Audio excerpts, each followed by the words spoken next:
everyone, my name is Sam, Head of Product at Gatekeeper, and today I'm going to take you through 3 of the top strategies that I've learned over the last 20 years in product and engineering roles on how to supercharge your product development.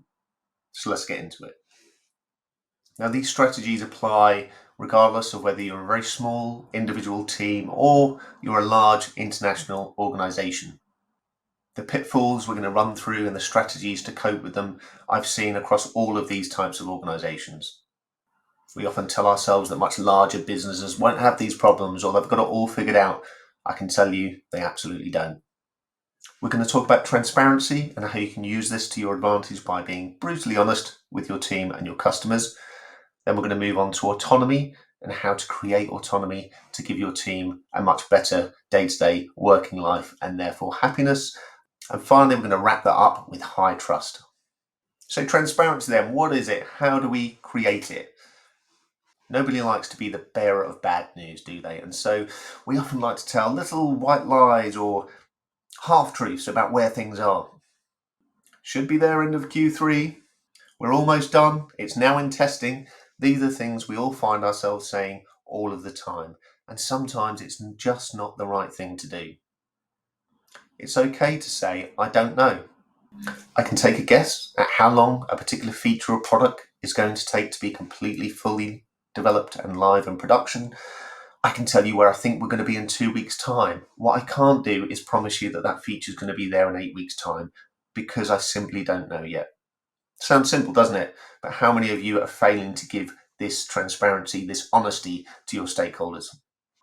Stakeholders are ruthless, aren't they? I'm sure this clip art will resonate with many of you. We all want more features.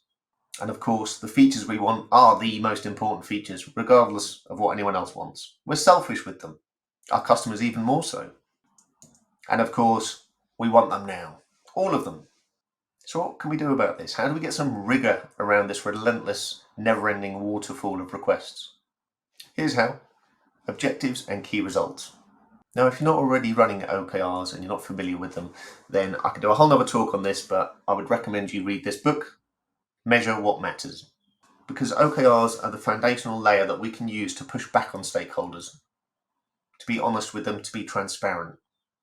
OKRs are typically run in quarterly cycles, so 3 months per year, and this is where we're going to create our first gate, the gate of things that we've said we're going to try and do, and everything else that we're not.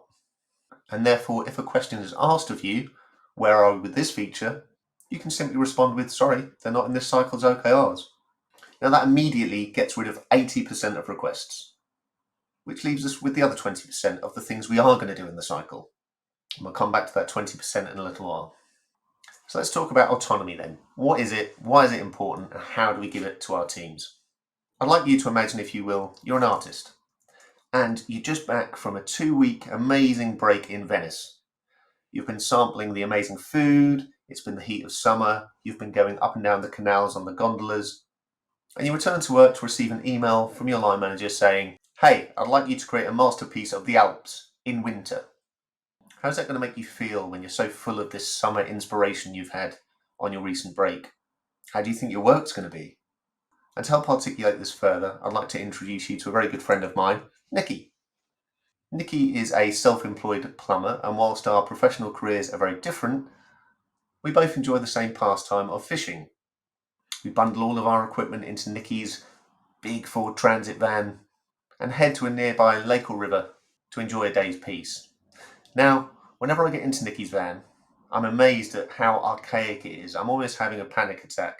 Personally, I'm a very structured and regimented person, and so when I see piles of paper this high and parts over here and 7 cups of coffee from the week that's gone past over there, I say, Nikki, let me help you. He has this leather-bound A4 folder that contains his entire business, his CRM, if you will. It's this thick, and there's pages folded over, notes scribbled out, receipts hanging out of the side. And I say, how do you work like this? Let me tell you about ClickUp.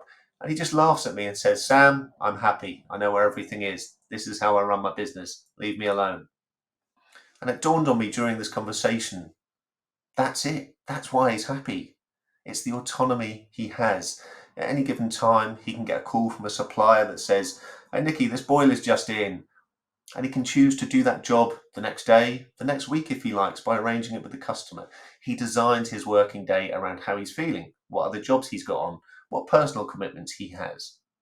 Now, we don't all have the luxury of my self-employed friend, Nikki the plumber. We have features to build and revenue targets, but how do we get some of that autonomy into our teams? Let's come back then to the OKRs and this remaining 20% in any given cycle.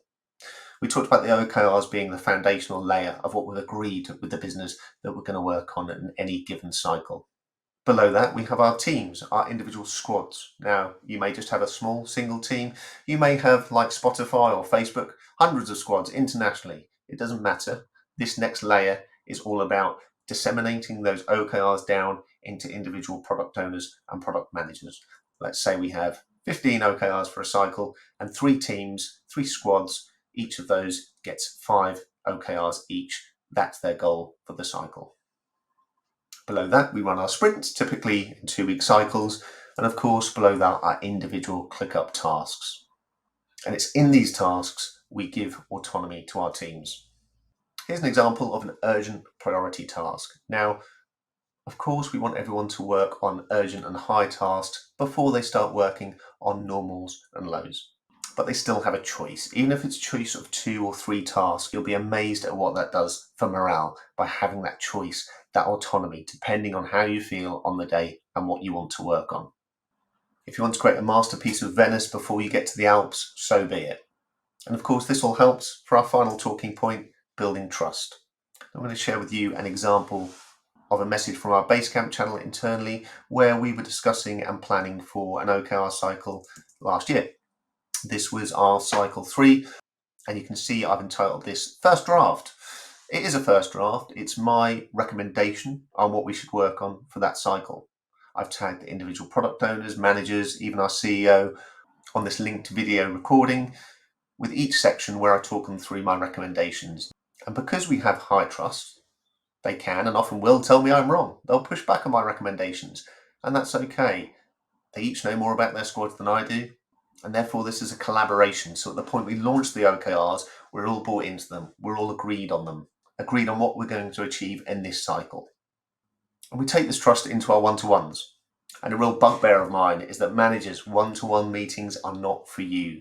They are for your direct reports. You are there to provide coaching, to provide guidance, to provide advice. Your direct report should be the one setting the agenda, bringing the discussion items for your one-to-one sessions on what they need help with, not for you to dictate to them, where are you with this? Why did you miss that target? When are we getting to this? If your direct report is sat there whilst you do most of the talking, nodding this way and that way based on what you're asking of them, then this should be a real red flag for your company culture. And finally then, to wrap up on trust, stop spoon feeding your team. Be transparent, create autonomy, and trust your team to create the OKR cycles that you set out each quarter. Supercharge your product development and level up in 2023. Thank you for joining this session, and I hope you enjoy the rest of the show.